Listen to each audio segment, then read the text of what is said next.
Around the outside goes the Audi R8. Look how much Miller's caught back into play. Exactly, Miller's still start trouble. He's not on second and change.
Coming down. Does he have it? Medeiros is going to get it.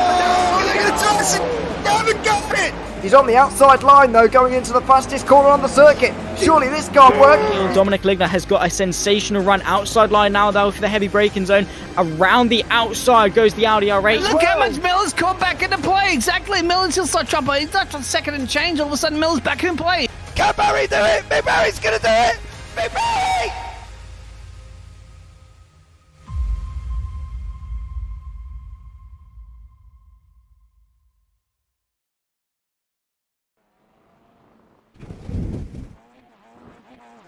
Ladies and gentlemen, welcome back to another round of the JPB Euro Sprint Cup. We're towards the tail end of the season, but we take a trip to France for round number 9, where we head to Magny Cours. Myself, Zach Sweeney, James Parfitt once again alongside me in the commentary booth, and what will be 2 more fantastic pieces of racing action here in the touring cars. James, well, we've only got a couple of rounds left to go. Of course, this is the 3rd last of the season, and that's it for touring cars when it comes to the JPB. So, to end the season on a high. Yeah, absolutely. Here as well. We're at Magny Cours. Not my most favoured circuit. I've got to be honest. I'm not a lover of it. But as I've been told, some of the drivers are. So we'll look forward to seeing what they can do here today. Very much so. Well, of course, while we are towards the business end of the championship, of course, the respective standings are all very, very close as well. When it comes to the pros, of course, looking as to how competitive those guys are, it's been Dan Mould versus Adam Delmont pretty much for the entirety of the season out in front. As things stand, Dan Mould ahead of Delmont, but only by 4 points. Of course, a very chaotic round last time out at Monza saw that championship ebb and flow ever so slightly, but still only a 4-point net gap for Dan Mould. Adam McNally, John Brown still in their respective battles as the sister cars to the top 2, only separated by 5 points apiece in that battle for the top 5. Kim Bjorklund, after taking a victory in race 2 last time out, only 1 point behind there on 184, looking very feisty and actually getting involved. Was once sort of just isolated in that top 5, now very much in amongst the mix. Nick Kirsten's there in 6th, followed by Carl Jacklett and Stephen Van Kampen following the top 8. Fraser Garrity, Paddy Falkland in the top 9, and JB Deju still there in P11. Of course, still looking very, very close as well in the AMS. Of course, with Dan Paples missing out on a couple of rounds, he's still confident that he can win the championship. However, dropped down to 3rd place. 2 breakers and Kev Aylett marginally ahead of them, only 4 points separating the top 3.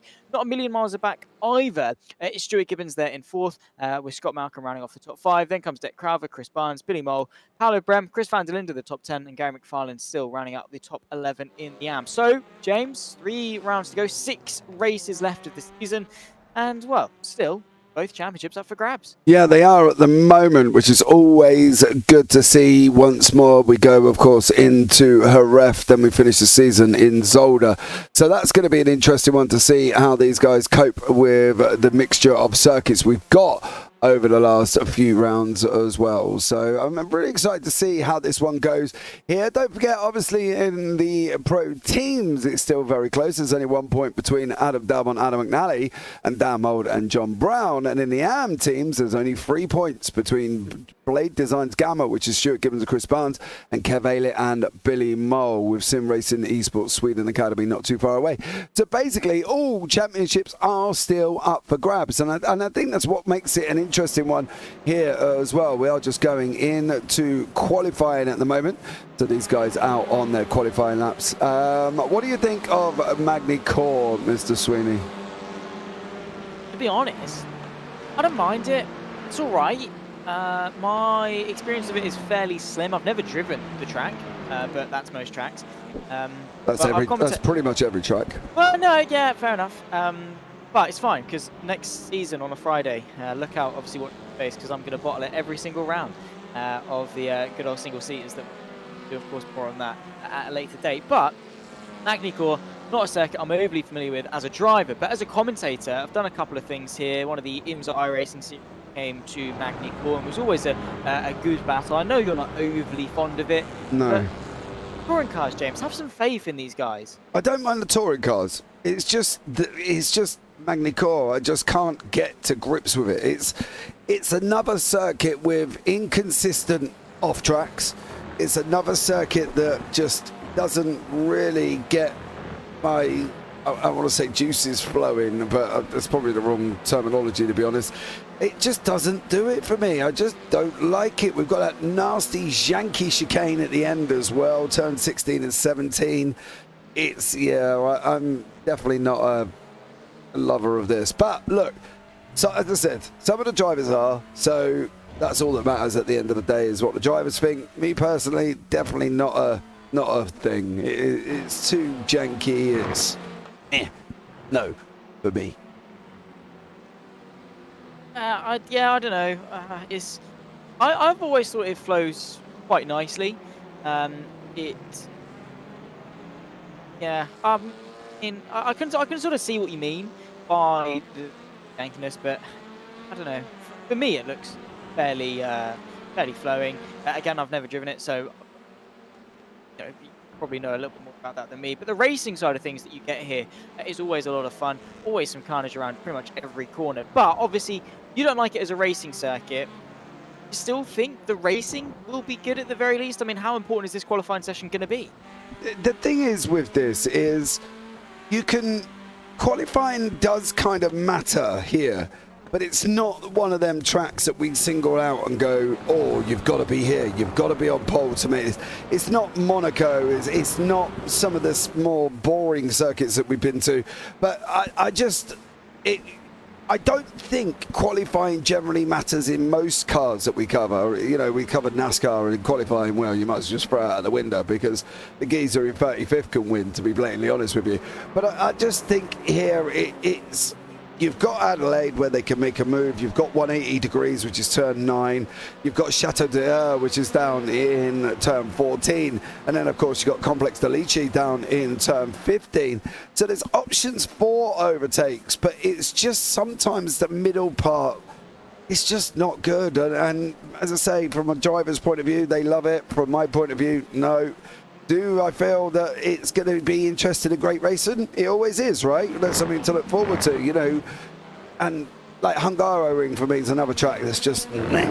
But when you put IGP on the 60 cars of F3, the racing on it's amazing.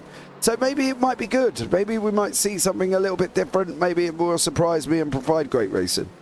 Remember, was it TCRs or was it Clios? I think it might have been Clios. Oh no, it was MX-5s. One of the series anyway.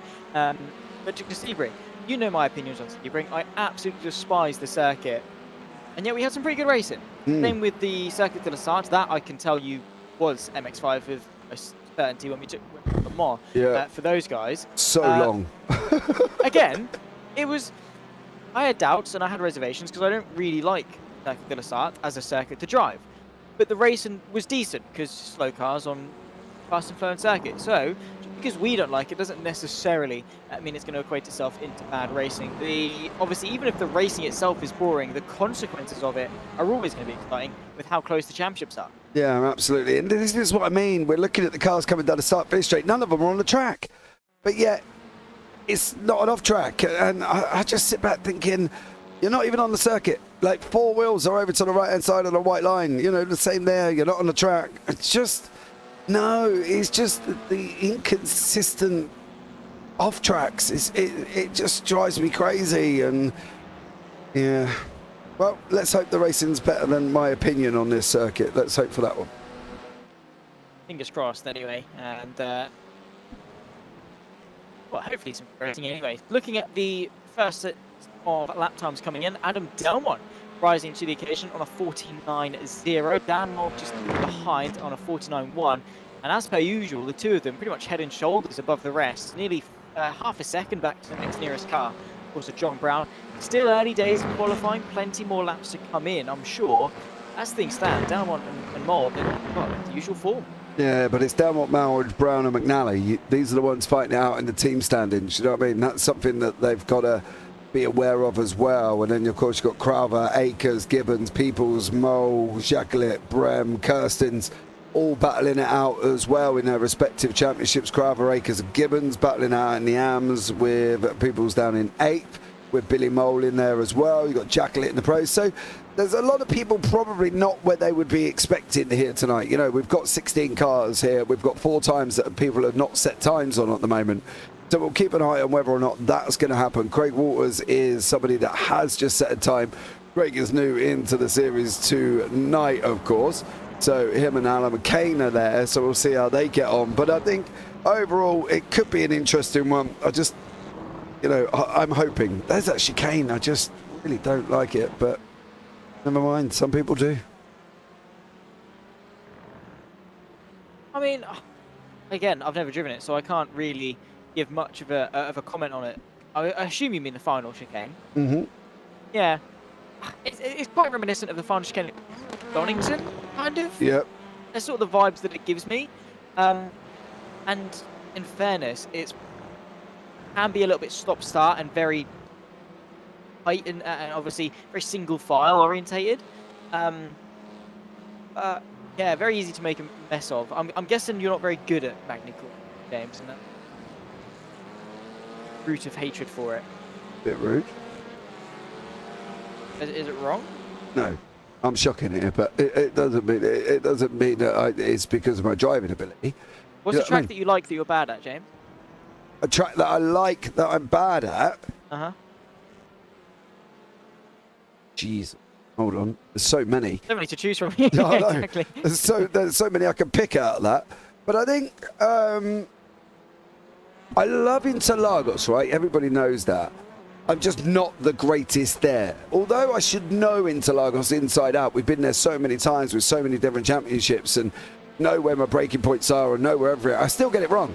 Although I love the track, I just can't seem to get it where I feel that I'm going to actually win a race or I'm going to feel that I could do well, because I just know at some point dropping out a Curva del Sol at turn 1, I know my back end's going to come round because I'm going to take the throttle too quickly, and that is going through the centre S's at that point, and at that point I'm probably spinning around like a trooper. Yeah, that's fair. I'm trying to think of a circuit that I like that I'm bad at. It could be any circuit in iRacing. You don't drive any. Well, no, no, because I've got Silverstone, I've got Sebring, don't know why. I've got all the free content, obviously, because it's free. I've got the Hungaroring as well, because I got that for cheap, because I had iRacing credits for some reason. Actually, it's because the Mercedes got bolted. What the legended, whatever it is. Yeah. Legacy. Yeah, that one. Yep. So I got some credits back, so I got the Hungaroring for cheap. I'm trying to think of other tracks that I've actually got. I got the circuit to the start, because I did a Le Mans and did about 10 minutes of it before I crashed into the side of another car. I don't know. I honestly couldn't tell you. I've not played it for so long. Do you know what, though? Like, Le Mans, it's so long in pretty much most cars. And for me, that is another circuit that I will not put on a calendar if I can help it. I hate it. Especially if I'm in control of the calendar. It won't be there in any shape or form. It's too long. It's boring. Oh, look, they're going down the Mulsanne again, and he's going to go past him again. Oh, look, they've gone through the chicane, and they're going to go past another car again on the out. It's just like, right, I'm bored now. I love the spectacle of Le Mans. Yeah. I love the prestige of the race and 24 hours in Le Mans and blah, blah, blah, blah, blah. I just hate the track. It's so boring. Yeah, I agree. It's to the point where, you know, people are just there, you know, having a sip of their drink or whatever on the straight because they've just got so much time. Which, to be fair, is fair enough. Done it plenty of times. There was a league race I done on Gran Turismo once where the straight was so long, I literally just got my phone out and messaged my friend, like, I'm messaging you during a league race. I won that race, to be fair. Fair play. But there is a... But yeah, I understand what you mean.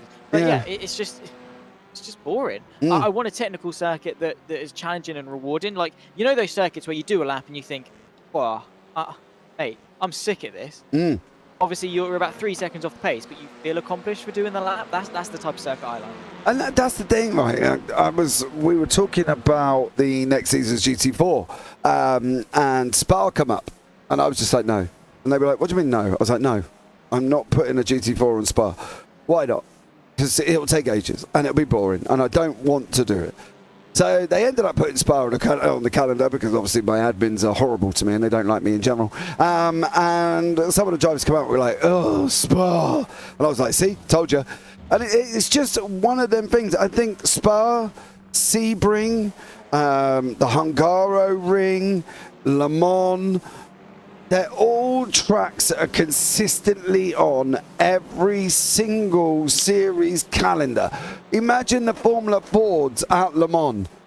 You could go and make a cup of tea by the time they've done a first lap, or I could go and do some ironing. You know, I could go out, come back, and they'd still be going around. No, just no. And whoever picks them, like, I remember watching on the officials, I think it was within the first year of the first season of the Clios. They start the Clios at Nords. It was like a 9.5 minute lap. And it was just like, why? What are you trying to achieve? Why are you sticking them at Nords? You know, and Nords is a circuit I love, and I think it's amazing. Yeah, the racing isn't always great. However, if you put them on a Radical SR10, you always have great racing. But no, not in a Clio. That's just ridiculous. No. And, you know, and sometimes I do wonder, you know, who sits back and comes up with the calendar. You know, you look at the car you've got, right? Look at the Clio. Do you really want to stick it at Le Mans? Do you really want to stick it at Spa? Do you really want to stick it at Nords? You've got a total of about 20-minute racing there, and that's just for one lap on each track. No, it's pointless. And I'm, you know, and that's the thing. Certain circuits just don't match cars. And I didn't pick this calendar. I have to thank my lovely admin, Kev Aylett, who did it all for me and picked it. But I've got hold of the new series that we're replacing the TCRs with. And, yeah, some of the circuits there, I think will be absolutely amazing. Definitely. 40 seconds left to qualifying, by the way, on this session. Oh, yeah, sorry. We've been having a bit of a rant in the process. Didn't really do what we're supposed to do. Yeah, but qualifying's only important at the end anyway. Exactly. Dan Mould leads the way, of course, after eventually tipping Adam Dalmont, all four of them into the pit. So it is going to be Dan Mould taking pole position, but not by much. Only a tenth and a half between himself and Dalmont. So around a minute 48 lap, a fairly technical circuit. Not bad going, really. Still in for a good race, I reckon. Yeah, don't get me wrong, right? The racing doesn't always reflect the track, right? We know that, and you know, I've seen MX-5s at Daytona this season as well from the Winter Series in the UKSR, and it was absolutely amazing, you know. And I think at the end of the day, that's what we got. But the grid is on your screen there for you, sir. The Dan Mould championship leader coming into today ahead of Adam Dalmont on row 1. John Brown ahead of the, well, very much improving. Kim Bjorklund rounding off row 2. Anna McCain rounds off the top 5 ahead of Cooper Akers, just in behind, taking the AM pole. And of course, the AM Championship leader will be looking to impress today. Billy Mould, Dan Paples, row 4 ahead of Craig Walters and Adam McNally at the top 10. Stuart Gibbons, followed by Deck Crowther, 11th and 12th. Beyond that, you've got Kev Aylett, second place in the AM Championship, looking to make some places forward. Then comes Nick Kirstens, rounding off row 7. Carl Jacklett there in P15, looking to maybe start another streak of race 2 finishes today. Paolo Bremen, 16th, rounding off the grid. We're about to get ourselves going. 20 minutes on the clock. Good? Yeah, absolutely. Should be a good one. Let's hope it is a good one here as well. And I'm sure these guys will put on a show. That voice yawn, says Craig Jones. I think that could be in reference to you being in the booth with me. But either of us. Well, no, I'm going you more than me, because you're the voice that they heard the other day. You're the voice they're hearing. I've also DM'd you a little tidbit of something that's happening next season in place of the TCRs. So have a look and let me know what you think. But 80 minutes, cars getting onto the grid here, Mr. Sweeney, and they will be up and running. Don't forget, I put a poll up. Do you like Magny Cours, yes or no? That was it. I didn't really need to put anything else. And at the moment, 67% say no. So, fair play. I accidentally put no, to be fair. Oh, okay. And I've also tagged and pinned the live time in there as well. So if you want to follow along on live timing, you can. Nick, obviously, Alan McCain and Craig Waters should be starting from the pit lane. I'm on the fully understanding on that one, as they've only joined this week. Nick Kirsten's not entirely sure what the situation is, but there we go. Yeah, well, just waiting for, Nick Kirsten's, Craig Walton, Alan McCain. And then, private lights will be on.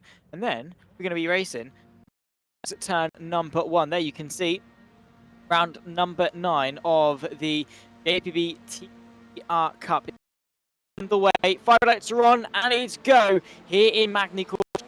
A decent start for Dan Mould as he and Adam Dunn will battle their way towards turn number 1. Of course, a long way around here at Estoril. Dan Mould, though, still able to keep a comfortable lead ahead of Adam Dumont and John Brown. Yeah, it's going to be, they all got away at the start, I'm sorry, but I had a monitor cut out on me, and at the moment, I cannot see a lot, Mr. Sweeney, so I'm relying on your good ability. I'm seeing your desktop as well, mate, yes. So I'm commentating on the live side, I've got to be honest. It seems as though Dan Mould and Adam Dumont are side by side, only at 0.04 of a second between the pair of them, so let's see if Dan Mould's able to secure some places. Cooper Akers, Billy Moore and Dan Paples will up 2 places, Adam McNally up 3. Downward able to get ahead of Dan Mould, and well, comfortably so. I'm going to guess that's into the braking zone down at Adelaide. So Adam Dumont with a very crucial start, it must be said. So I think we can get ourselves back into the action. I'm sorry, my monitor's cut out. I've had to do it in the most uncouth way. I do apologise for that, but my monitor just went kapoof and decided enough was enough. So there we go. But it's all on your screen there, Mr. Sweeney. Go for it. It is, yeah. Well, there we can see side by side. I think Adam Dumont actually in the end losing a couple of places. John Brown fighting with him. Adam Dumont back to the right-hand side of your screen. Oh, well, the right-hand side of the circle, left-hand side of your screen, and edges himself ahead. It was very, very close stuff all the way through. Some big gainers, some big losers. Alan McCain down 9 places off the start of this race. The Adam Dumont trying to recover from, well, initially getting ahead of Dan Mould and then eventually losing the place too. These two, though, surely going to be going toe-to-toe for the rest of the race. Yeah, absolutely there as well. Apologies for the beginning there, guys. Not entirely sure. My monitor just decided enough was enough and went poof. But Mould and Dumont battling away here as well. Kim Bjorklund is fighting with Dan Peoples there with Adam McNally and Billy Mould. Adam McNally got a bad run there. Peoples going to take McNally into the chicane side by side. One of them's going to be on the grass. Both of them's going to be on the grass, and at the moment it's Peoples. He's got to be careful coming back on though, because he's got Stu Gibbons behind him there as well. Adam McNally's into the mix. There's about going 3 or 4 wide with Paolo Brim in there. Dan Peoples also being in there as well. Somebody's on the grass, and it is Mr. Peoples. He needs to calm it down, dear sir, because at the moment you're doing yourself no favours whatsoever there as well. So aggressive driving, but aggressive driving isn't isn't doing the best racing. No, it's not new PC time, Mr. Jones. I don't know what's going on. Yeah, well, James Buffer's skill issues probably should give him Paolo Brim. Going into the next braking zone here at Adelaide. Of course, very, very tight hairpin that you loop back on yourself very much. And of course, very tight apex that it is prime for some good overtaking opportunities. Very good fight here for 7th, it must be said. Dan Peoples trying to move his way past Deck Crowther, of course, wanting to maximise his points haul in this race, considering, of course, Cooper Akers is up there in 4th place overall. However, huge moment there from the Italian Paolo Brim. he takes a very healthy dosage of the grass. Yeah, he did there as well. Carl Jacklett looks like he's also had a bit of a moment. I'm not quite sure where Carl actually is on the track, to be fair, but wherever he is, he's going to be off in the side there as well. So for Carl Jacklett, this is what it was going on. And what happened to him here as well? Was this all... Oh, completely missed it. Missed the chicane in the middle of 12 and 13. He missed Imola all together. So unfortunately for him, he's gone off. Only because the missus won't let you have one. No, probably, to be honest. But yeah, not entirely sure. That's not the first time a monitor's just decided it's going to die. Well, yeah, I mean, probably just check the HDMI cables linked up. That might be the first thing. It's DisplayPort, actually. Shush. Oh, is it? Yes. Oh, is it? And now something else will happen as I'm trying to check things in the process. Yeah. I'm just going to hear user has left your channel in the TeamSpeak. Yeah. It'll just all go black and then nobody will really have a clue what's going on. But right, let's get this back up and running. Oh, jeez. Technical problems. Wonderful world. Craig Waters battling away with Nick Kirstens down the back of the order. Alan McCain's managed to get himself up into 12th place at the moment as he's chasing down on Kev Aylett. Kev there as well, doing a stellar job in the championship, all at the same time as we're looking back at Mr. McCain, all at the same time. The only reason Craig Jones is in chat at the moment is his missus has lost his voice, so he's got a nice quiet evening going on as well here as Craig, so that's why he's here at the moment. Fair. Yeah, I know. Allowed to come and chill with us, which is unfortunate. But we appreciate his company. Hey, don't knock it as we're looking back out of Kev Aylett's rear between the rear wing joins. There was look, you can't knock it, can you? At the end of the day, so yeah, but shush. Yeah, could well be. Quiet. Yeah, Quiet. yeah, don't say nothing. Yeah. She's silent tonight. Well, to be fair, I actually spoke to him earlier. She sounds like Wheezy out of Toy Story, but we won't go into details. Right, Carl Jacklett's got problems with the eye at the moment. He can't see properly. That's unfortunately why he's binned it and has probably called it a day, to be fair. So I hope, good luck, Carl Jacklett. I hope you get better soon, whatever the issue is there as well. It's a shame, because obviously there was a string of races where he was winning all of the race twos and taking no prisoners was Carl Jacklett. So fortunately is suffering from his own success really, and eventually will end for that one, having a couple of bad weeks, and today, which is obviously no fault of his own, but it kind of does help to see where you're going in a race, I suppose. So it's kind of important. A little bit, yeah. Get well soon, Carl, anyway, buddy. That's what we're trying to say. Get well soon. And if not, you'll look awesome in eye patch, I'm sure. Get yourself back on track ASAP. If not, I don't know, just have someone yell at you left, right, brake, accelerate. Dandy, right? Not an ideal scenario, really. Kev Aylett's still battling away with Alan McCain there. I think Aylett's just let McCain go through, to be fair. Kirstens is not. Peoples is now got Stu Gibbons for company, and Billy Mole has got the ever-charging Norwegian of Kim Andre Bjorkland behind him there as well. So some great action. Dan Mold's cleared off. Adam Dalmont's behind him. John Brown got Cooper Akers slowly edging him, but very, very slowly. He's 2 seconds back at the moment, and Cooper's got Billy Mole and Kim Andre Bjorkland not too far apart. Oh, well, I am a child. Anyway, moving on. Cooper Akers, Billy Mole, and I don't want to know. It's fine. You'll probably clock it in a sec. Well, Craig Jones would have already clocked it. Cooper Akers, though, leading the AMS at the moment, and of course looking to extend his gap in the championship, looking very, very strong. 4th place overall, it must be said. I mean, earlier on in the season, he was not where he is now. I suppose we can put it that way. And recently, obviously, he's now taken the championship lead, and he's very comfortably mixing it up in 4th place overall, holding his own against some of the best, of course, in the AMS. I mean, with only a couple of rounds left to go in this championship, he looks very well poised to take it. Yeah, absolutely. And Cooper's done well as he's come on more and more. Of course, the American here who joins us for this series, he gets better. He's been getting better and better and better as the season's gone on. And I think that's the thing. And now we're coming towards the end, and I think he's going to be getting even quicker over the next 2 rounds. So he's doing an absolutely stellar job. He has got Billy Mole there as well. Now, what Billy's got to really decide to do is, does he hold up Kim Andre Bjorkland, or does he let him go through? And then Cooper's going to be in the same position. So, interesting one to see. Indeed, we've got 11 minutes left to go in this race as well, so time definitely ticking on. Kim Andrew Bjorklund with an almighty send way too late on the brakes. Two breakers, Billy Mole find both of them their way back through. Well, that answers that question. That couldn't have been intentional, surely. Why would you intentionally drive off the circuit? Well, no, I thought maybe he was just going for an almighty dive bomb. Let's have a look. He's eyeing up the move, obviously, on Billy Mole. That seems to be a doable move. He pulls out, and I'm thinking probably just forgets where he's braking. Yeah, got it all wrong. Goes, yeah, straight on. Did well, given the circumstances. However, very quickly lost that place back. And in doing so, lost a healthy chunk of time as well. 1.5 seconds off the back of that fight for the Amps. Yeah, he was doing a stellar job there, but now that does free up Cooper and Billy to go battling as much as they want. Peoples is slowly dropping off Gibbons. Crowber's coming into the mix again in the Elantra there.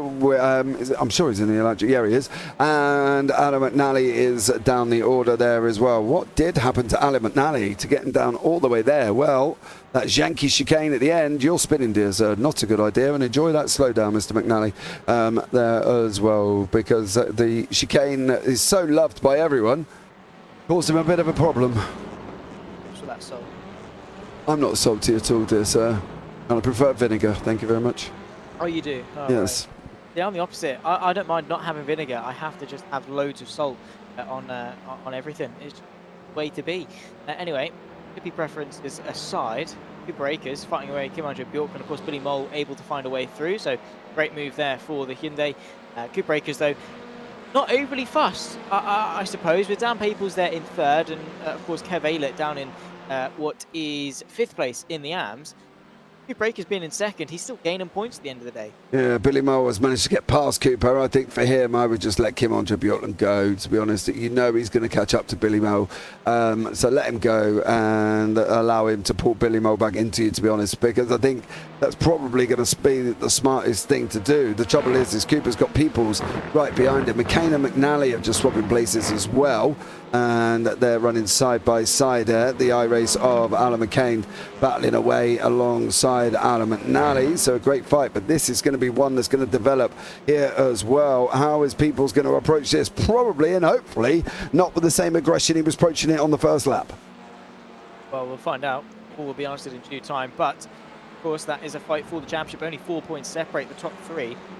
And any move made is going to be vital for the championship. So, of course, there you can see Dan Paples pulling alongside on the inside, but squarely under brakes as Coupe Breakers goes the long way around. Stuart Gibbons involved also. Bit of contact to the rear end of the American's car. He tucks back into the slipstream, does the 48 machine as he's eyeing up a counter-attack, but less than half of this race left to go.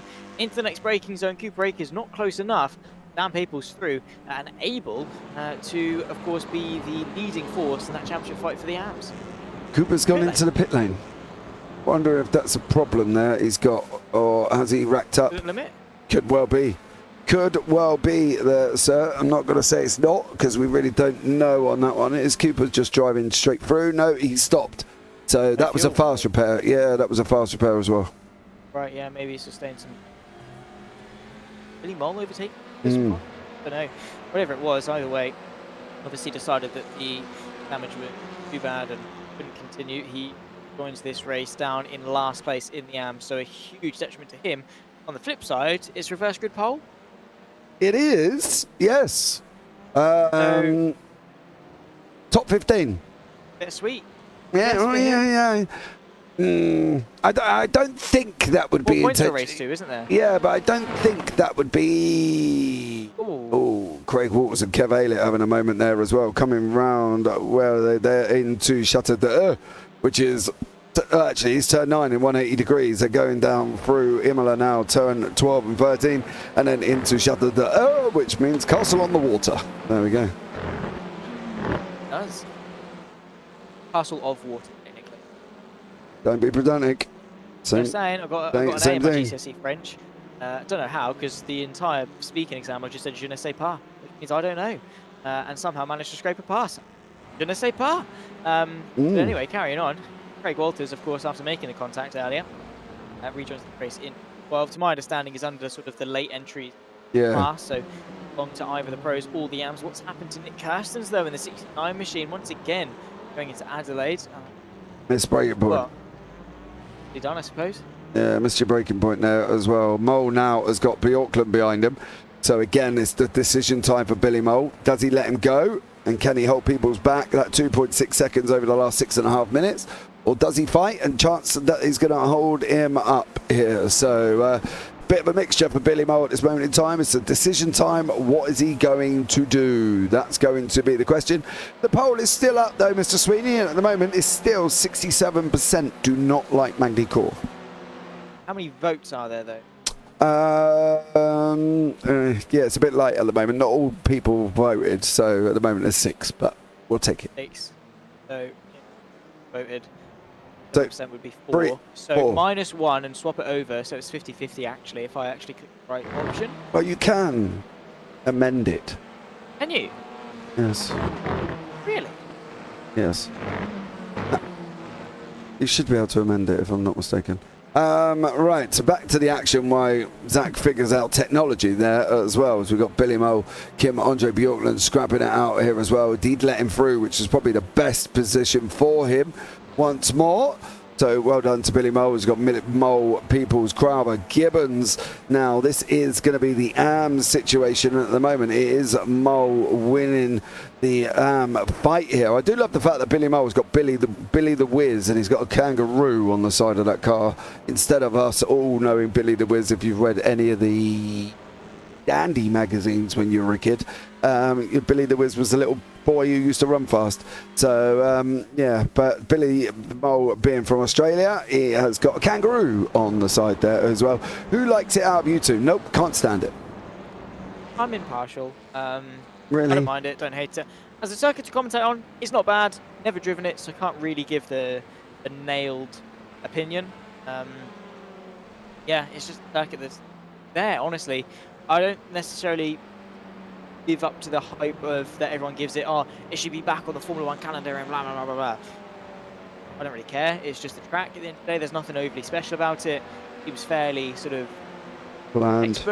textbook. It's just Boring. copy-paste of most other circuits. It's, do you know, Magny Cours itself, if I looked into the history, there is actually, I think it's 3 circuits that make up Magny Cours.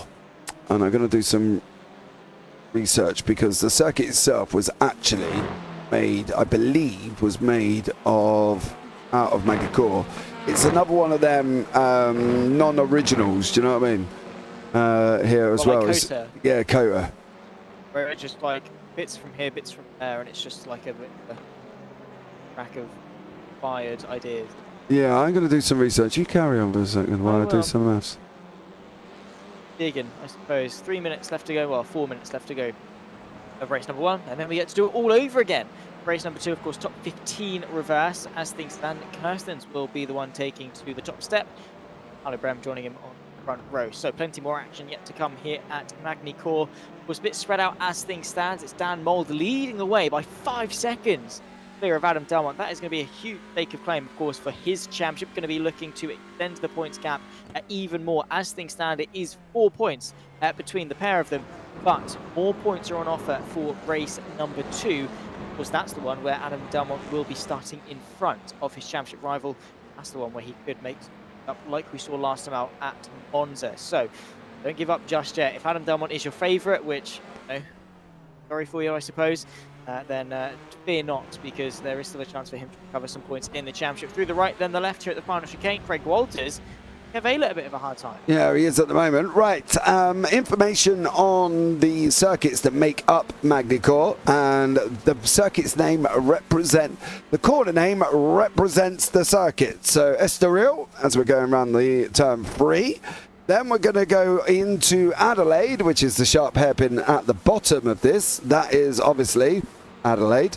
Then you've got the Nurburgring, which again is based off chicanes out of the Nurburgring. Then you've got Imola chicane, which is 12 and 13. Again, based off, that's probably going to be, that could actually be Villeneuve at Imola there as well. So it was based off 1, 2, 3, 4 different circuits there and put in as the corner names. The corner names represent the circuits they are modelled after. You know what, that's fair enough. Of course, inspiring of them. Yeah, I suppose if you take inspiration of from them, it makes sense to sort of give them a little nudge to say, yeah, cheers for that idea. Of course, some of them don't, but yeah, that's fair. Inspired, not copied, I suppose we can go with. Adam Delmont, though, in second place, running very wide, and we probably caught him at the worst time there. Fastest lap for for Dan Moll, I should say. Final lap. Once again, marginally quicker than Adam Delmont by about a tenth and a half. Onto the final lap already, though, and Dan Moll seems very secure for this victory. Yeah, he does, unless something goes drastically wrong. They all seem very secure from where they're at the moment. Billy Mulder's got people's closing in by about 7/10. He's pulled that gap down to about 2.5 seconds over the last few laps here, so maybe he might get close going into the end. Have you ever made your own dream racetrack in your head using bits from tracks all over the world? Absolutely. And none of them, not one single racetrack I made up ever had bits of Monaco in it. Attention towards Monaco.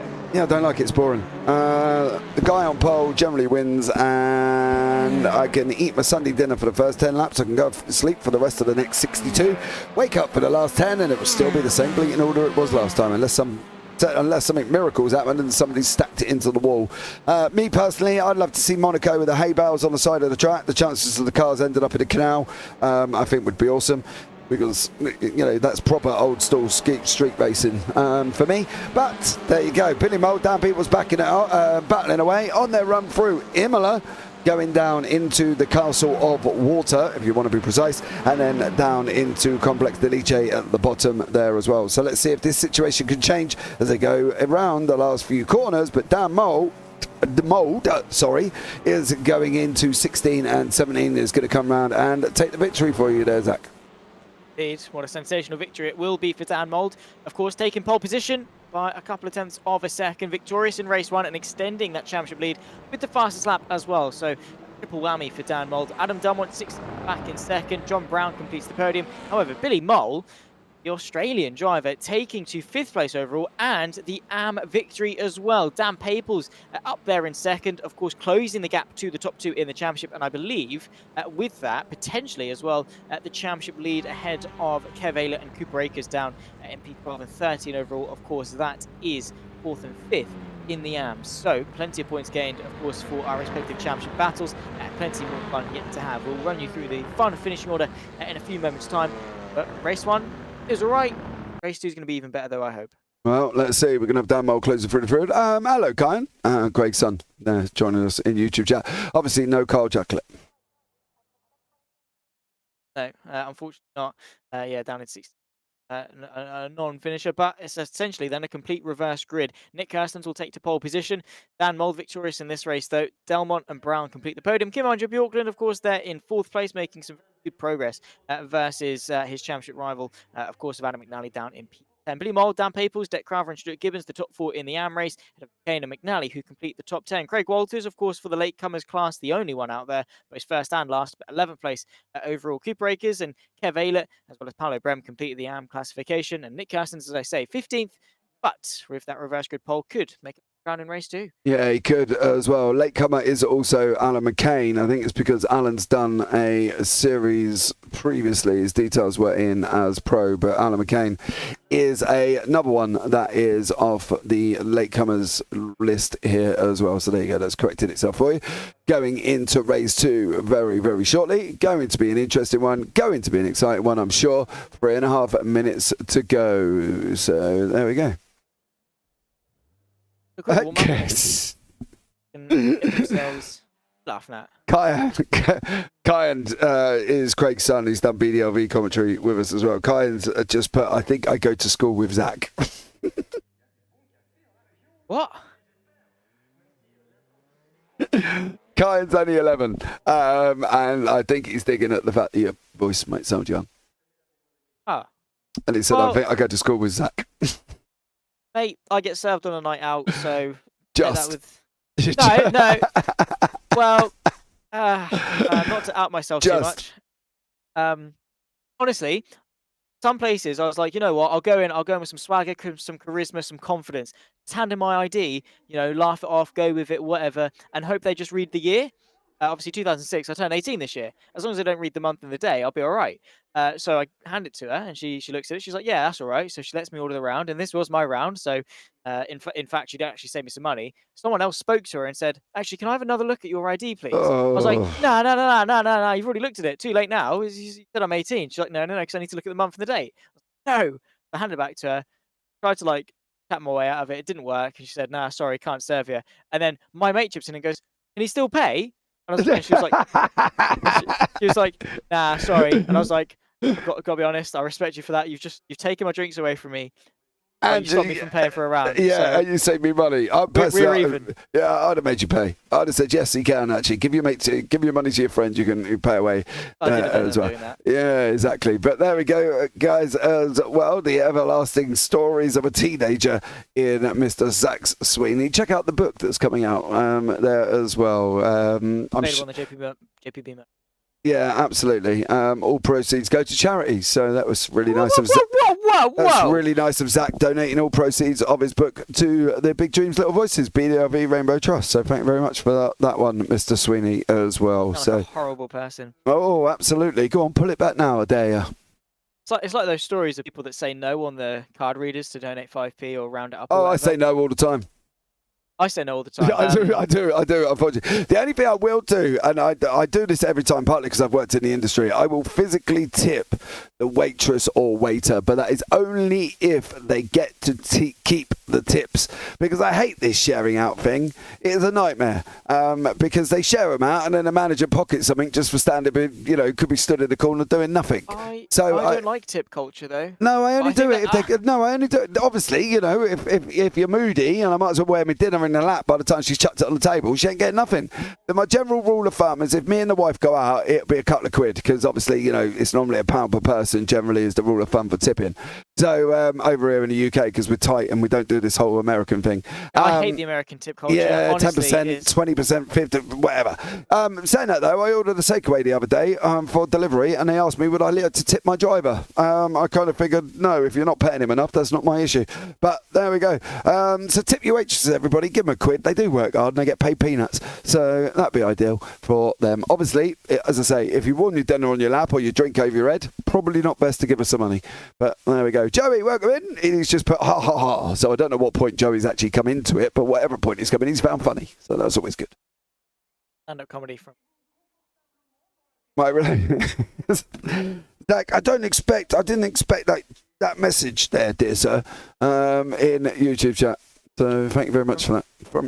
That's Craig Jones's message. Sorry, that was Craig. I was going to say I haven't typed anything, mate. I saw Zach Sweeney and then I thought it was you.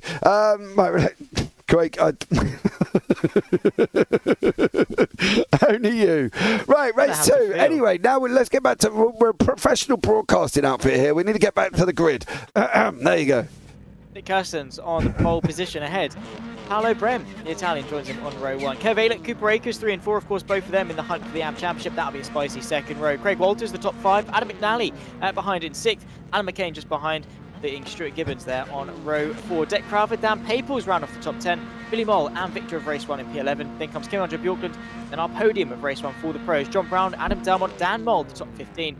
Kyle Jackett there in 16th. I don't think no, it's not. To the race. Waiting for the final couple of people to ready up and then get going again for 20 more minutes of racing action. Cool. Yeah, guys, you're going to enjoy all the action now as well. We're going to be a professional broadcasting outfit, no responses to YouTube chat on this one, so I do deeply apologise for any actions that happen after that. But let's get this up and way running as we get Craig Walters and Alan McCain on to the grid. Jesus, right, anyway, the lights are up. And we're still missing. No, but they've got to start the pits. Sorry, my mistake. They've got to start the pits. Go. Underway for race number 2 here at Magny Cours. Nick Kirsten's underway quite well from pole position. Of course, yeah, a lot of people starting from the pit lane, leaving some fairly empty gaps out there on circuit. 3 wide in the background for last place. Dan Mould trying to pick his way past John Brown. Of course, the pair of them making up some couple of places thanks to those that started from the pit lane. Fairly clean from the top 3 though. Cooper Akers, Kev Aylett battling away for 3rd place. And of course, the AM Championship lead. Kirsten's bad start, able to consolidate pole position. Yeah, Kirsten's Brem, Ailey Akers, they're heading away. 1, 2, 3, 4. As they're on their run down into Adelaide. That sharp right-hander, you've got to stop before the cones clearly, otherwise you're going to go straight on. Let's see what happened. Ailey's trying to make a move as well. It's looking like there could be chaos further back, and there is. I think it's Adam McNally. I think it's McNally. I think it is, well, pretty much most people there as well, as I believe Billy Mole went off, Dan Peoples went off, and Adam, whoa, that actually happened on the straight. And, well, that happened. So let's have a look and see if we can go further back and see what happened here once more. They're coming out the corner there, Zach. I want to pick up on Kim, Andre Bjorkland and Dek Crowther as they're coming there as well. Is he entitled to space to come on, I suppose would be the question.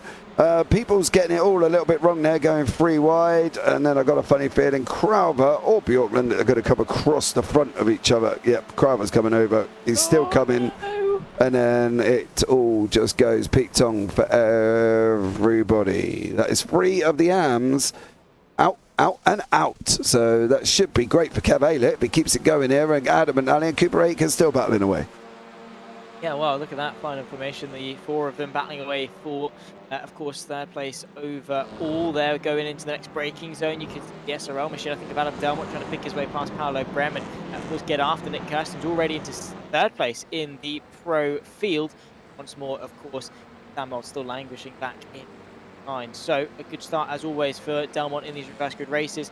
Absolute carnage, though, as per usual, and another upset for Dan Paples on his pursuit for championship glory. Stuart Gibbons running wide through turn number 1. They run their way through Estoril, this long, long right-hander here at turns 2 and 3, seemingly going on forever. Finally able to hang on to 3. Cooper Akers did a brilliant job there, but still behind Kev Aylett, and that is the all-important position that he needs. Here comes Bjorkland versus Mold. Yeah, Bjorkland there is exactly like deja vu. If Mold comes over, he's going to end up the same as Kev Aylett. He is. Oh, ay. So there we go. That was close as well, and Bjorkland nearly ended up going off the doing the same thing again. I can't really blame Kim Andre for that one, basically, because Crowther come over. So I don't know. Bjorkland's got nowhere to go, right? He can't do anything as they're going down. Yeah, pretty much. Yeah, there's just not really much to do. He's just on his line and yeah, staying predictable, done nothing absolutely wrong, and yeah, it's blown up around him as such. Thankfully able to keep going though, and up there in 7th place, still battling away. Of course, that is 5th place amongst the pro field. Kev Aylett versus Cooper Akers there, and he's separated by 0.3 of a second as well between the pair of them. Still 16 minutes and 41 seconds left of this race, and plenty more action to come with it. Kirstens and McNally though, well, more so Kirstens than anything, doing exactly what he needed to, making the most of that reverse grid pole. Is getting very squeaky bum time here in this fight. Kev Aylett versus Cooper Akers as well. I think Akers might be going for the move. Yeah, we're alongside here as well as they're heading down into Complex Dalice at the bottom, which I believe has got something to do with milk, if I'm not mistaken. But now into that Yankee, yes, it is actually. Liché is school, isn't it? Is it? High school. Oh. Okay, well, there you go. Well done for you, Zach Sweeney. I'm glad you listened in French. Cooper Akers, Adam Delmont. Delmont's now going around the outside into turn 3, which is Estoril, of course, the 180-degree corner. Kim Andre Bjorkland still in there. Dan Mold still in there. And Adam Delmont, no matter how fast he runs, Dan Mold's always that little bit faster. Exactly. And prime thing, really. Will be killed. And basically run as fast as you can, or well, drive as fast as you can, I suppose. Delmont at the moment doing a pretty good job of that in 4th place. Fastest man on track though, as things stand, is Adam McCain actually at 154. Oh my goodness me, launching his way over the curbs though is Cooper Akers as he tumbles his way down. Not entirely sure as to what's actually happened there. He was sort of squeezed on the inside, found the sausage curb. We're going to have to take another look at that, absolutely. Cooper Akers battling with, I believe it was Dan Mold initially. So Mold backs out, Cooper Akers locks the rears, goes straight into the side of Billy Mole, and he didn't. He hit Kev Aylett. Oh, Kev Aylett, yeah, of course, same team. Yeah, that's the British flag, not the one. He tried, I think for Cooper Akers, if you look at what he's trying to do here, he's just in a sheer state of panic at this point. because the first up he misses his braking point, which doesn't really help the situation. He's got tunnel vision. He avoids Delmont. He's trying to avoid him, and he is trying. Poor Cooper there. He must have been in a world of I'm sorry. I don't know who I'm going to hit, and if I touch anybody, I apologise, because he will be very upset with himself, will be Cooper as well. He's done such a good job, and I think that's it. He's going to be doing. He's going to be upsetting the car with himself more than anything else. And the fact that he's hit Kev Aylett, and lucky enough Aylett could get underway, that has released Paolo Brem, who I believe is going to take his first victory here as well as we go into the last 14 minutes if he stays where he is at the moment. But that's going to be a tough job with Aylett and Gibbons not far behind. Exactly, it's going to be a very, very tough job for him at that position, but still plenty of racing left to come, plenty more stakes potential on the horizon for key advocates for the respective championships.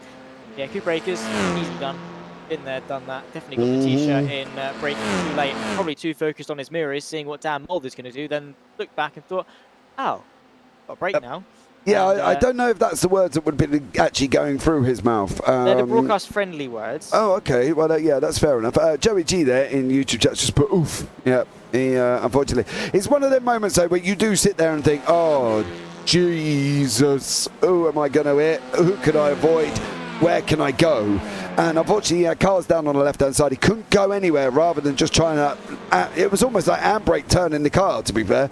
So, and unfortunately, he didn't get even that done. So, yeah, for poor old Cooper, he's had a bit of a rough one. But overall, I'm sure he'll be out apologising earlier on. Dan Peoples has come out in the Discord and apologised. Sorry to whoever I hit on the first lap. I had to avoid an accident because of this. I completely missed my braking point, so which is what we said. Target fixation is a...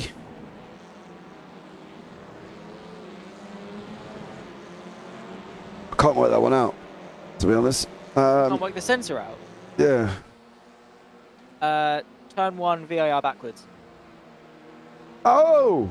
Yes, Yep. got you. Okay, yeah, I agree with you. But I've been like that.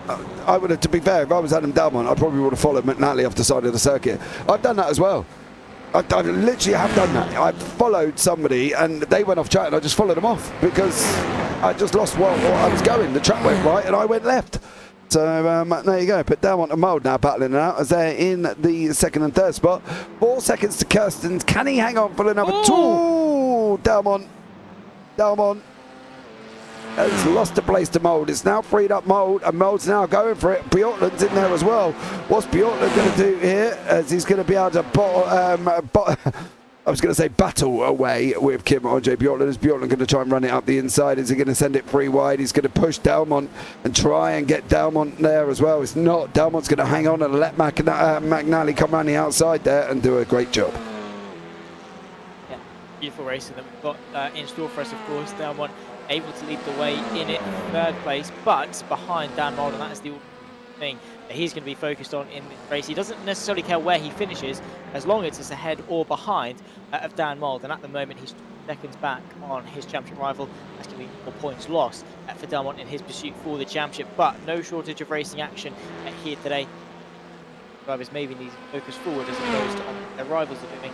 Maybe they're going to be less likely to follow the lines of those in front, because it is easily done. Yeah. Use the car in front as a reference, you sort of tunnel vision on them, and eventually, find yourself following them exactly what they do. Inside line for Kim Bjorklund as he tries to find his way past Adam McNally. So aggressive. John Brown trying to find his way past as well. 3-way fight. Bjorklund sandwiched in between the pair of them. Now on the defensive. Yeah, he's had to. He had to tighten up Adelaide so much that he left himself in pure and utter jeopardy coming out. And John Brown was like, I'm going to have this. And no, he didn't get it through there. Bjorklund's going to go once more at McNally as there. So let's see what happens. Slow down for Adam McNally as he pulls directly to the left-hand side of the circuit.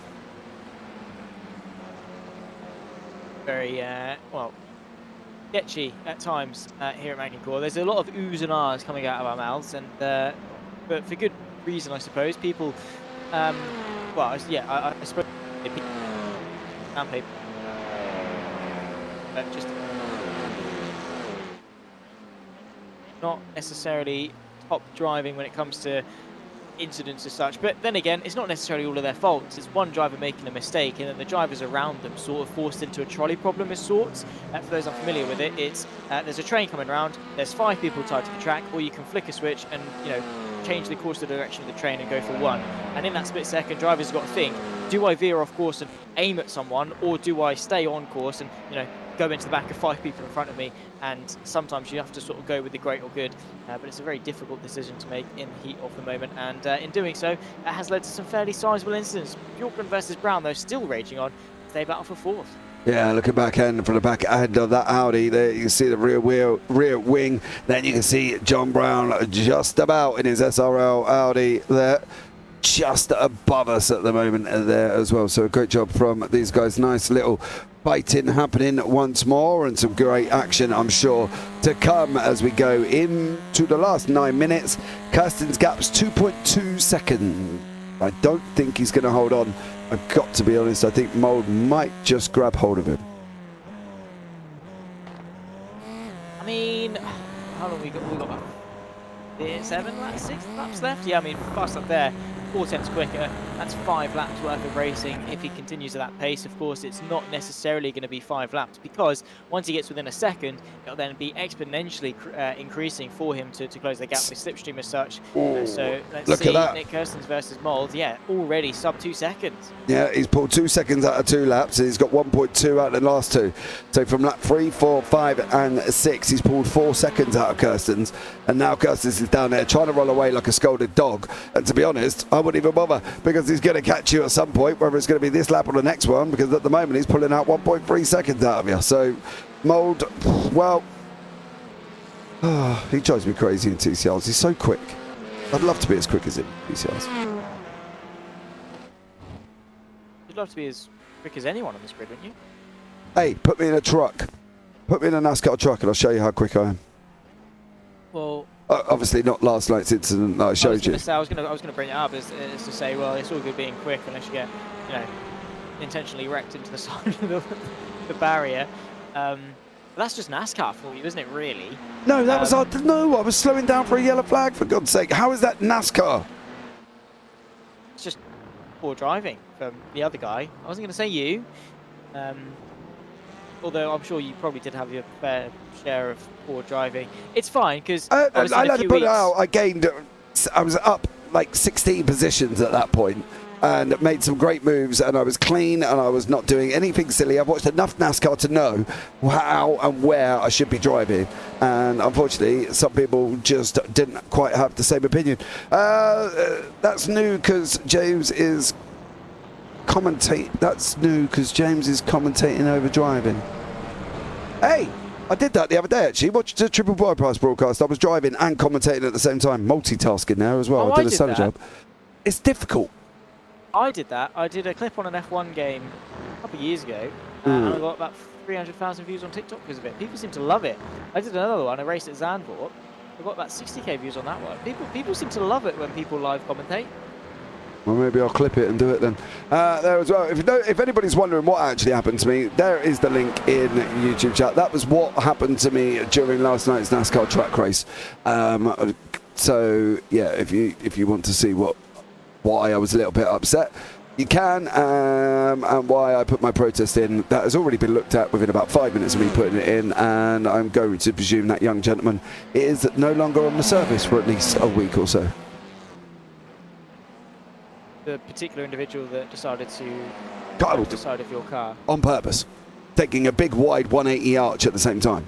He might as well drive around this corner and coming at me, as we see Andre Bjorklund lose that place to John Brown. McNally's now closing in there as well, so McNally's going to have a good old go. It's going to be a three-way fight. The battle up front is now down to below a second here as well. They're coming into Chateau de So yeah, so let's see how that one goes. I'll keep an eye on that. When it gets down to about 2 tenths, I will put it on for you. Very much. Well, yeah. Yeah, I mean, James' skill issues aside, there's still a race going on. John Brown, Andre Bjorklund and McNally, 4, 5, 6. You've got Kirsten's Mold, 7 tenths of a second. Of course, battling away. There is, what, 7, 10, 6, That's about 6/10 between them on that last lap as well, which is still a significant amount of time and very, very close. Final 5 minutes of the evening then. Bjorklund hammering John Brown for some pressure and looking to gain points on both Brown and McNally this evening, because that would be a big gain. However, McNally sending the move to the inside of turn 2. Bjorklund sent sideways. That is something the Norwegian is not going to be very happy about. What a spectacular save. Let's be real about it. There ain't many people who could Tokyo drift that car. McNally did send it out the inside though, and then look at that. He just runs it, keeps the throttle in, keeps going as well. Great job by Kim Andre Bjorklund there as well. Well, the gap has come down, and there is what it's down to. 2.3 seconds there as well. 2 tenths there as they're coming round the 180 here as well. So yeah, I don't think it's going to be long. And poor old Nick Kirstens could be down into second. Stuart Pearson there as well. Well, the stupid phone he's put, because... But you commentate more than I see you on track. Yeah, that's my 7 days a week. Yeah, you know, running a business, and it's my own. So yeah, possibly. As if it's a hard job. It ain't a hard job, mate. I sit here and talk about great racing like these two battling away, and I get to unfortunately work with some wonderful people, or young individuals like yourself, of course. Yeah, it's not a difficult job that we've got. It's the networking and stuff around it. It's the getting the work that's the difficult, not necessarily the work itself. Very easy. For some that might seem a problem, but not for JPB, as we seem to be getting people messaging every week about work. So there we go. It must be doing something, right? Yeah, we must be. Probably, you know, because I'm here and I'm on the thing. Yeah. Well, yeah. The gorgeous faces that obviously head the channel. Anyway, fight for the lead at the head of this field. Nick Kirstens, Dan Mold. Dan Mold looking to go the long way around at turn number 1. Not quite going to happen there, so he's going to go for the up and under. That leaves him the outside for Estoril. He's going to have to dance the car the long way around. That's not really going to work for him there either. But then, of course, it's this long straight going towards Adelaide. He's getting the up and under. Beautiful drive already alongside as they head their way through the kink, and then the run towards the hairpin. Surely he's ahead. No.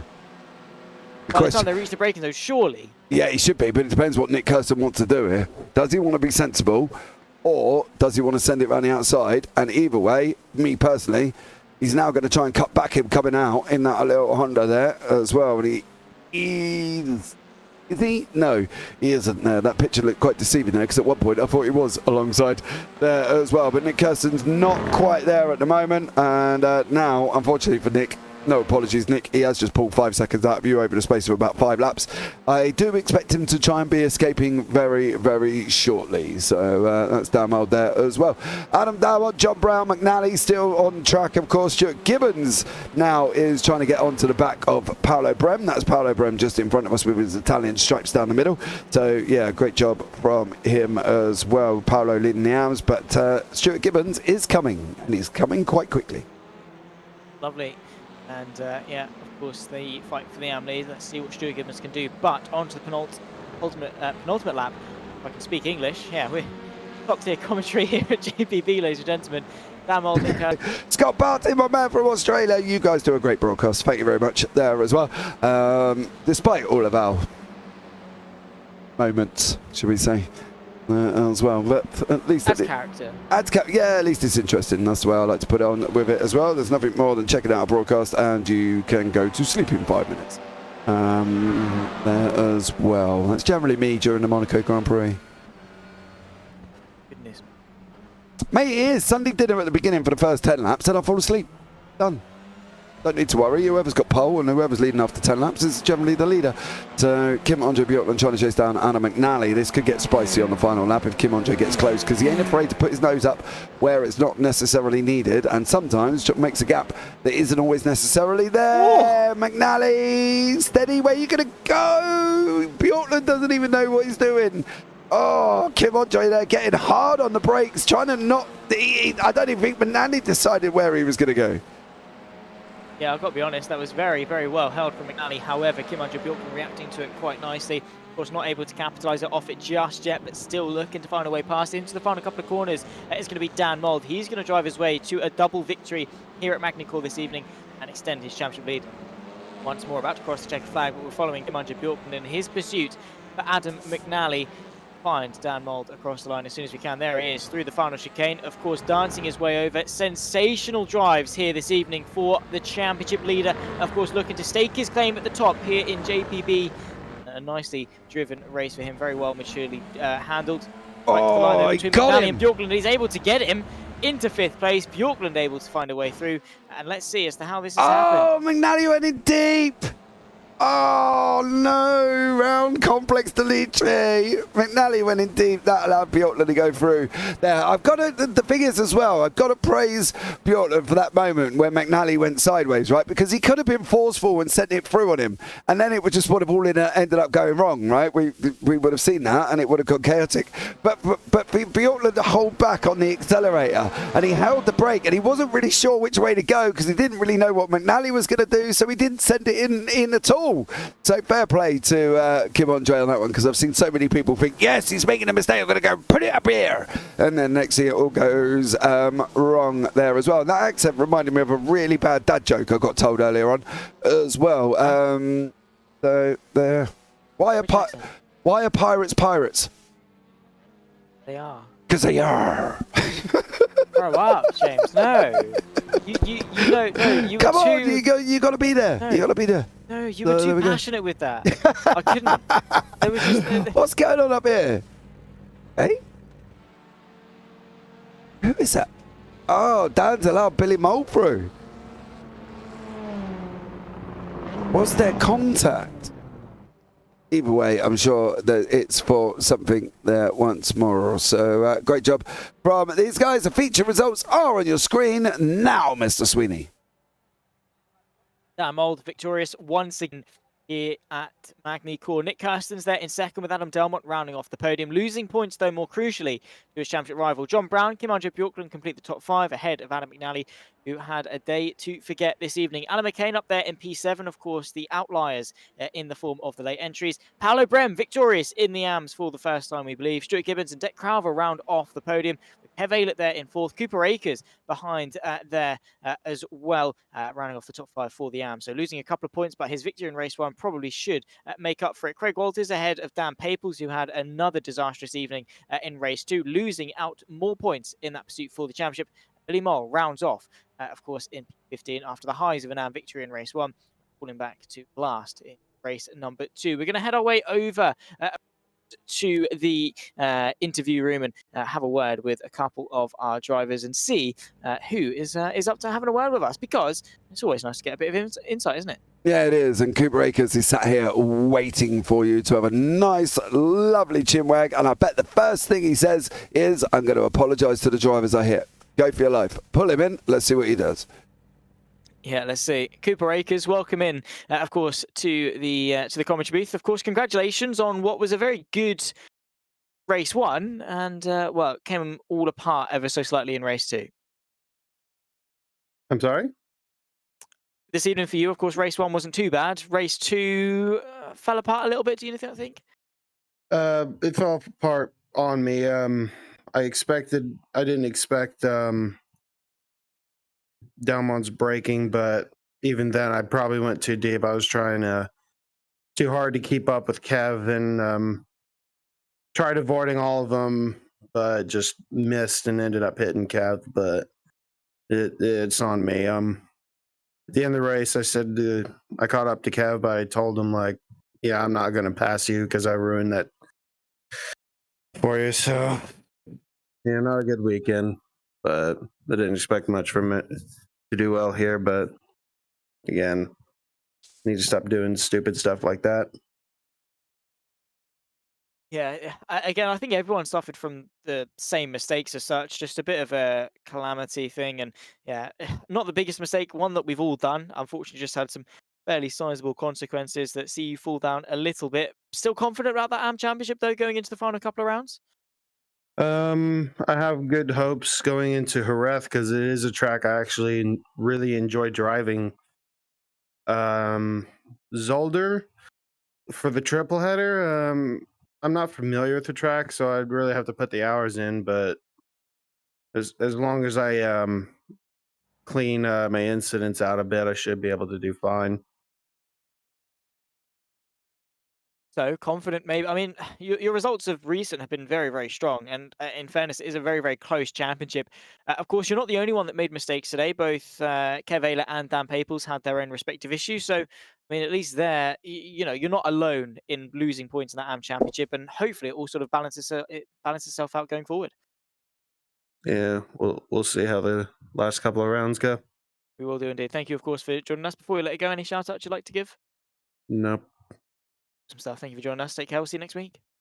Yeah. Stuff. Good breakers then. Oh, he sounded. I feel so sorry for. He sounded so dejected. Like, just no. You know what I mean? And it's such a shame because he's such a nice bloke, and it's tough to hear, but you can hear it within his voice how upset he was with himself and how angry he was with himself as well. And it just comes across. And he did what I said he was going to do: come in and apologise straight away. Yeah, which is fair enough. Just not overly happy with himself, I'm sure. I can also see Billy Mole waiting in the interview room as well. Billy, welcome in. Great race one. We won't talk about race two. Great race one. Yeah, cheers. I mean, it was difficult because I had Pebbles coming up. I think it was Pebbles, and he was catching me quick, man. And that final corner, I was real scared, even on my inside there. Eh? It was very sketchy, I'm sure, to have Paples charging after you, but you managed to hold on in the end and, of course, secure a very, very strong finishing position for you. I mean, in terms of the championship, down in P8 coming into today, still firmly inside the top 10, not a million miles off those ahead of you. I mean, what are your aspirations going into the final couple of rounds? I missed the first 2 rounds, to be honest. I'm just trying to put good races in. I'm trying to help Kev win the team championship. That's what I'm going for. I'm not worried about drivers' championship. Well, that's fair. Playing the team game, of course, which is always a nice thing. Of course, you and Kev, well, both are doing really well. I mean, Kev, of course, up there in the fight for the Drivers' Championship, so acts as a nice rear gunner. I mean, we've got Jerez and Zolder to round off the season. How do you feel about those 2 respective circuits? Because they are vastly different. I got no idea. I haven't driven them at anything, so it's going to be a first. I feel like I'm going to be pretty bad there, but I don't know. I'll put some practice in and see how we go. We allow the driver's line, Billy. If you want to use that, mate, it's fine. Nobody will know. yeah, alright, sweet, bro. Awesome stuff. Well, Billy, thanks for coming in. Congratulations on a great result today. Nice. Any shout outs you want to give? No one watches the stream. It's just me doing this. Alright, cheers, boys. Take care, mate. Yeah, fuck it. Why not? See you, bro. Awesome stuff. Billy Mole coming in. Okay. Sorry about the language. Yeah, right I was but going he's to say. Australian. He's Aussie, so it's all right. To be fair, good belly here. He's fine. But yeah, successful evening. Yeah, I think, there was some great racing. We knew it was going to get a little bit spread out. My love for Magny Cours has not got any more than it did when I first started, which was 0, and it's still 0. We'll bring you up to date with the votes, though. Do you like Magny Cours? 66% said yes, and 33% said no. So, really? But there we go. Yeah, I think it's time to wrap it up on that bombshell. Oh, I sounded like Jeremy Clarkson. And on that bombshell, we'll see you next week. Sorry, couldn't help it. No. You had to ruin it. No, it's fine. It's been an all right evening of racing. Very, very fun. Very, very action packed. And James Parfitt doing his best. Jeremy Clarkson of course, impression. I mean, we don't get the yearly A-level tweet from you. Maybe we should. But ladies and gentlemen, of course, unfortunately, that is going to bring an end to our action here this evening. In a week's time, of course, join us back when we head to Jerez for, of course, the penultimate round of the championship. A week after that, we'll head to Zolder for the final round, where we head to round off this championship. Should be a lot of fun. Hopefully more well liked and well received is the Jerez circuit. Should be a lot of fun. My name has been Zach Sweeney, boss man James Parfitt alongside me in the commentary booth. Until next time, take care. It's goodbye for now.